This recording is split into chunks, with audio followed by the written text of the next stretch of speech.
It's obviously the 50th anniversary of the Immaculate Reception. Franco Harris just passing away. What's the mood and the vibe, and then what you're hearing from the Steelers right now? Well, I gotta tell you, after I hung up the phone with you guys yesterday, we met with the Steelers, and man, I'm telling you, Mike Tomlin is just my favorite. I love this guy, and any Steeler fan that has an issue with him, remember, I say it all the time on this show. If the Steelers ever, and it would be, they're not going to ever cut ties with him, he will be hired within 60 seconds. Mm-hmm. This guy is so attuned to his roster and his players and how to coach them that they're, and his way of talking, as well.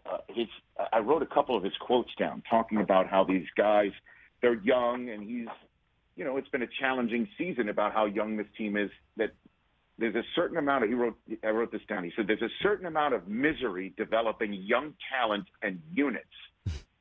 Sometimes they've got to step in it to know that it stinks, is what he said.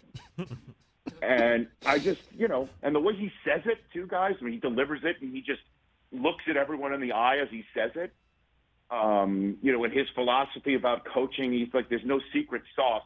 Just keep winning, and then you don't put a real estate sign on your front lawn, and it's just, at any rate, the reason why I bring this up is he told a story about Najee and Franco Harris having a very close relationship, and how Najee last year, in his rookie year, held a fundraiser and asked Tomlin to come with him because he's new to the fundraisers.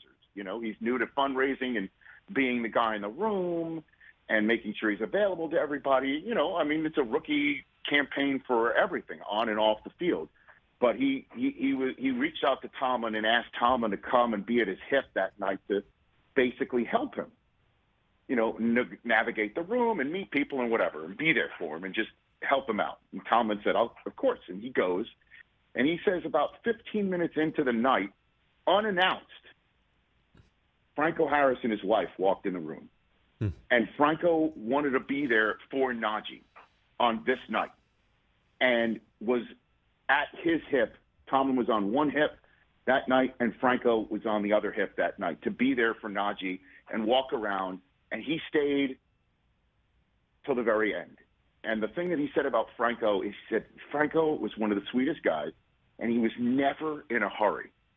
He was always there for everyone in the room, wanted to meet everyone in the room, took pictures with everyone in the room, was there for everybody, and was never in a hurry, which is obviously an interesting way to describe him, since he certainly was always in a hurry when he was running.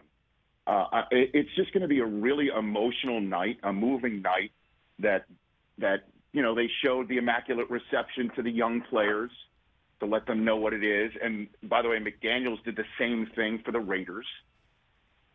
So it's kind of a history lesson and a historic night and a celebration and a mourning and a memorial all at once. Truly nobody knows how it's going to go. Nobody. That's tomorrow night. Catch the Rich Eisen Show every single day on the Roku channel, 12 to 3 Eastern, for free.